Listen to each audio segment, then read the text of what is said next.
Good morning and welcome back to the channel. It is Friday. It's about 7:20 a.m. or so, and we were supposed to get rain all night long, and it does not look like we got anything. Maybe some sprinkles or something. Um, and then it was supposed to rain all day today, but now it looks like we're going to have an extremely cloudy day instead, and then have rain this afternoon into tonight. So everything I thought I was going to plan to do on yesterday and today, I kept thinking, oh, they keep saying we're going to have rain all day, and then it rains a little bit, and then we don't get any more rain. So I didn't get anything done outside that we wanted to do. So hopefully next week we'll do that. I did do some more organizing inside. I just have a lot of um, just things like journals and journaling supplies, cards from when I did a lot of pen paling back in the day, and I've been needing to write to two of my pen pals. I have two, and I just haven't. It's been a long time. It's been probably over 6 months that I've written, and I feel really bad. I've just been, I don't know, just not in the. I don't know if it's not in the writing mood is necessarily. It's just I tend to forget. I've been really busy with appointments and just not feeling well that I tend to forget some things. So that is going on my planner as well to get back to that because I do enjoy pen pals. I love writing letters. I remember doing that back in, geez, probably since I was in elementary school. We used to write letters.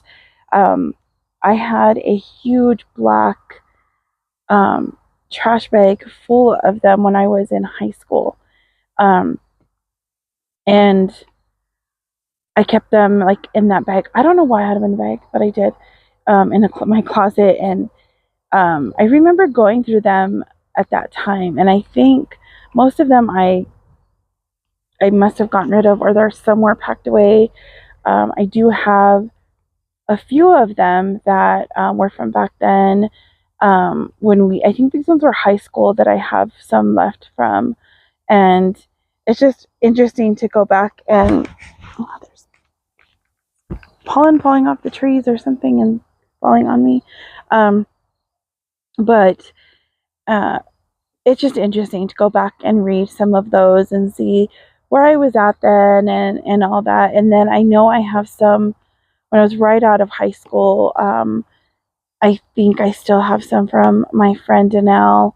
Um, when I was 18, I started going to the Christian Center in my hometown because they had a really great youth group. And at that time, when I was going to the Church of Christ, there wasn't such a big youth group at that age, and I knew at the age I was and everything, I needed to do something. You know, I needed to stay focused and um, kind of build my relationship a little bit stronger with God because there's so many things that happen in life, especially as a young adult and just getting out of high school and all of that. So that's where I met Janelle, and we became really good friends right away.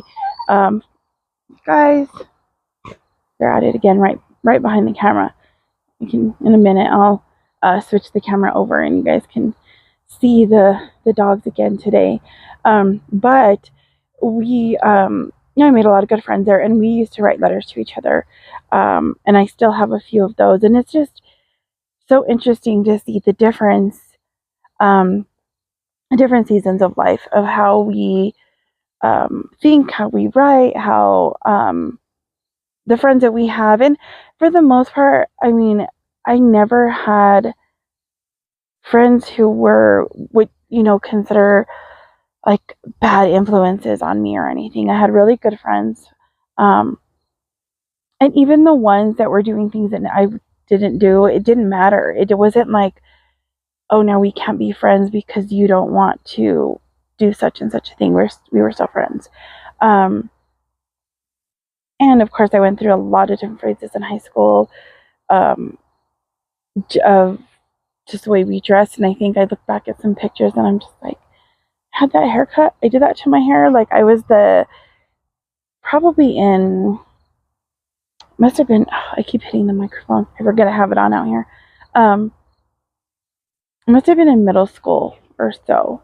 And I had the really high bangs, and looking back at it, I think all the hairspray that I had to use and the time that I spent in there, and it amazes me because this is now, and really for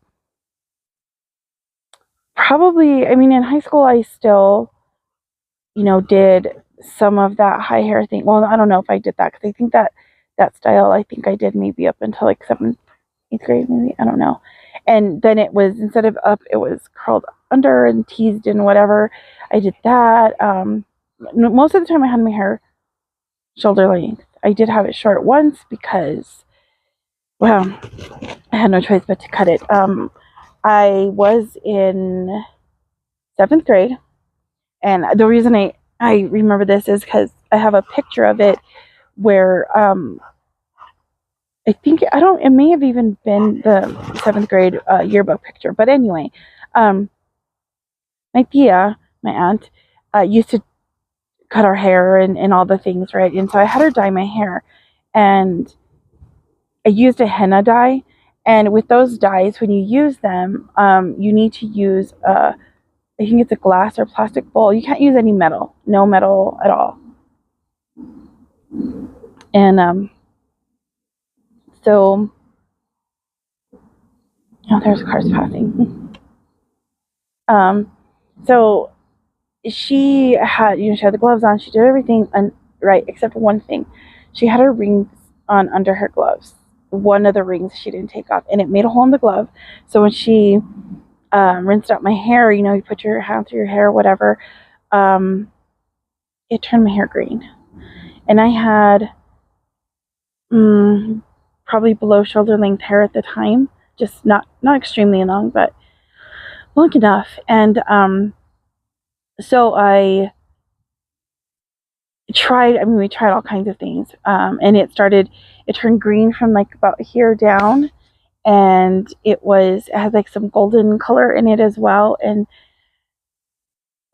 maybe at a different point in my life I might have been, oh, that's cool, fine, but no, that would have brought way too much attention to myself, and I was more of the don't look at me, let me blend in kind of thing. So I had to go get my hair chopped off, and I had it this short, and that was the first time since I was probably in 2nd grade or something that I had it short, because I remember having a mushroom haircut, me and my sister. I don't know what our parents were thinking. I don't know what we were thinking, because we probably asked for it. I probably asked for it, and my sister probably just wanted to have her hair like mine, and here we were. And so, and part of the reason I never had my hair long, I don't know if I've probably mentioned this before, or why I didn't have my hair short, I guess, or I don't know. I just lost my whole train of thought there. Part of the reason why I didn't have my hair short growing up is because, and it actually probably started more in middle school that I noticed it.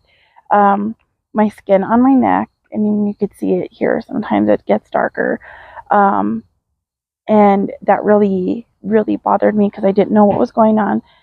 And I would like scrub my skin raw, and it would not change a thing. It wouldn't get lighter. It wouldn't, and it would get lighter eventually, but it was because of whatever was happening in my body at the time that was causing it. Either I was, something was changing in my body, something, I don't know. Because now that I have done research, now I guess back in, it was probably in my late 20s, early 30s, they had, the doctor had seen that, and that's what made them check for diabetes, because that's one of the signs of having insulin resistance is darkening on the skin, neck, usually elbows, on the ankles, under the arms, just different spots. Okay, but at the time I didn't have them. I was like pre-diabetic maybe, or not even, like not really in close range that I know of. I can't quite remember, because I don't think I got diagnosed with that until I went to the doctor later on in time when I was about 36, so about 10 years ago. It's possible it's before that. I don't really remember, but I do remember the pre-diabetic stuff. So now that I've done research, though, that is also a sign of hypothyroidism.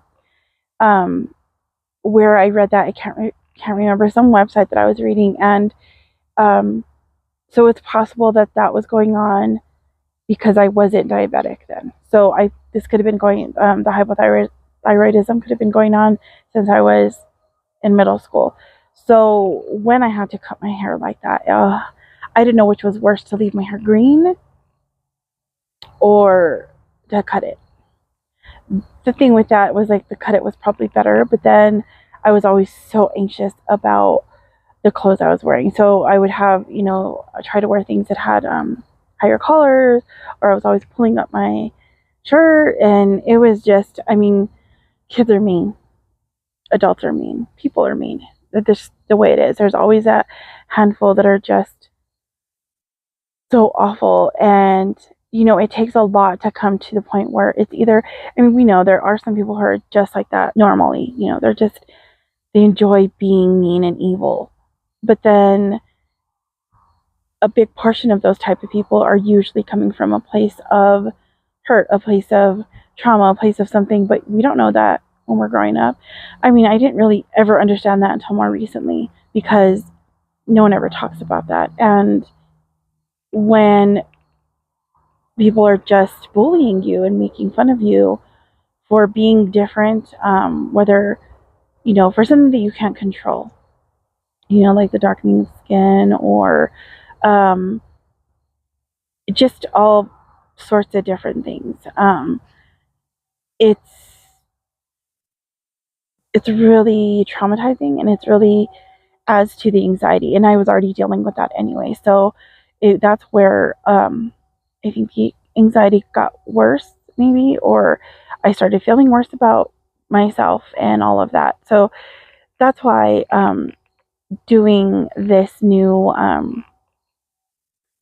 like lifestyle change of trying to get healthier, and that has taken me so long, because even though I know, like, I have my faith, and that has been part of my life forever, and I know that I'm loved, I know I'm the daughter of the Most High King, I'm God's daughter, and I know all that. I know He loves me. I know that through my life I've had people who love me, like my family, my husband, and friends, and other family, and just, it never really sunk in, and never really made me feel that love for myself. I struggle with that. I still struggle with that now.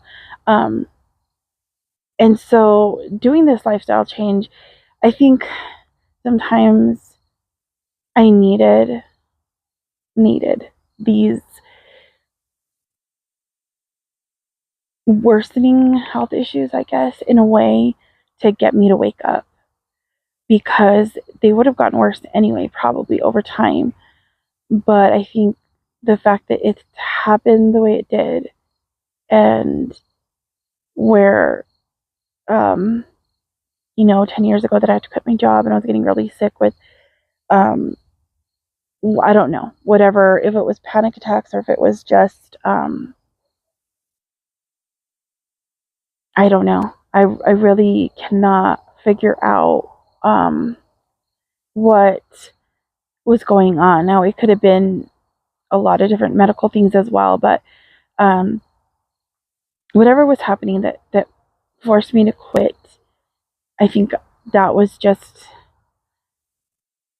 kind of God's way, and also consequences of my own choices of not taking care of myself.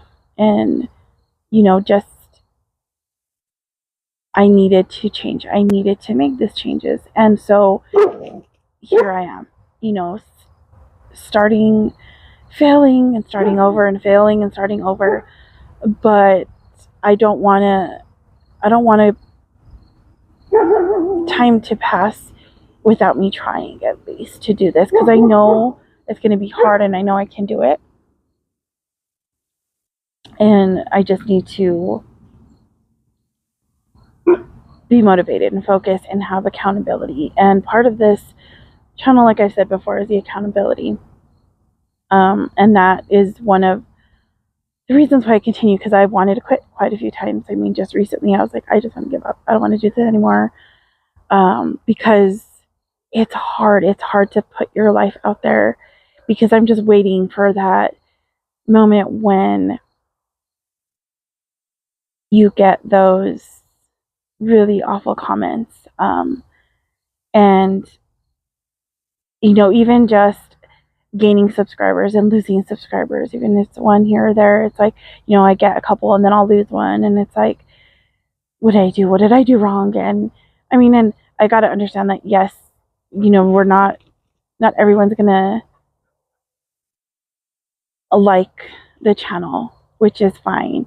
I know that, but it still stings a little when you see, a subscriber, and most of the time I don't even know who subscribes, because it doesn't come up. It just says you've gotten, one or two or whatever, and then it doesn't tell you when you lose one, but you'll notice in your numbers. And I don't check those very often. I try not to. I try just to do this with the intention of keeping it like a journal, and just sharing my life and my journey with you guys, and and just kind of building up confidence and self-esteem and learning how to love myself in all of this that's going on. And so that's kind of what this whole thing is about. And this is getting already a little long. I'm probably going to just end this here. I was going to add a devotional in, so I may do that, and kind of give you a view of the other side of the yard, where the dogs are now acting normal. They're not running around now. I think they ran enough, because Graham is there with his tongue sticking out, and that, I don't know if he is still kind of acclimating to this place. We are. If he was, like, they found him in another state. It was in Las Vegas, Nevada. And we are quite a bit higher in elevation than that. And he struggles, I think, with that, because he gets really tired really fast, and he just sits there and, breathing hard, his tongue sticking out. And she does the same thing, but not as much as he does. And I think it's just partially that, because she was also a rescue. My in-laws got her from the shelter, but she was from a litter of puppies. I think she had 3 brothers, and maybe it was just her as a girl, they were found on the side of the highway, near one of the smaller towns that, I think, maybe an hour or so from here. Maybe, I'm not exactly sure where they found her, but she was at the shelter there in Santa Fe, and that's where he picked her up. So she was born around here. Him, I don't know. And if he was from that area of Nevada, it's a lot different. We are still a desert here, but we're a high desert, and so it's a little different. And we are about here. I think we're above 7,400 feet in this area. Maybe not right here. I'm not sure. We might be at 7 here, but so I don't know if that's part of it, but he does have some struggles getting tired easily. All right. Well, I'm going to drink my coffee, and I will read that devotional in a few, and I'll probably add it to the end of this, or make it its own video. I don't know. But thanks for joining me for a little morning coffee and chat. And I hope that you guys have a wonderful day. And if you have any prayer requests, leave them in the comments below. And if you have any ideas for videos, day in the life type, or any kind of videos, we are almost done with the body clutter. I have chapter 11 and 12 filmed already. They just need to be edited. So I will start putting those up probably on Monday. Today's Friday. So probably Monday that one will go up. And I do have, this will probably go up today. I do have another one, another chat type video that will go up as well. So either this will go up today or tomorrow, I'm not sure. But I do need to film chapters 13 and 14, which would be the end of that book. And I have found another one that I may go through, but it'll be a lot less reading. It's a lot shorter chapters. So I may do that one, or I don't know. I'm still kind of trying to work through some ideas of things to do for the Journey to Healing series of videos. I do want to do some, take a walk with me. That's kind of one will be going up hopefully today. I think I just did one, and it was an evening walk over here. And I kind of just walked around, and the dogs are with me, of course. And so that will hopefully go up. And then maybe I'll do another one soon. Like today is a really good day to go and take a walk because it's nice and cloudy. And if it doesn't start raining anytime soon, I may do that, or I may just do a walk anyway. I don't know if I'll film it, but I may instead film out here today. We'll see if I film the next 2 chapters outside, just to get out of the cabin and be out in the fresh air because it's so nice out here. All right, well, have a wonderful day, and I will see you in the next one. God bless you. Bye.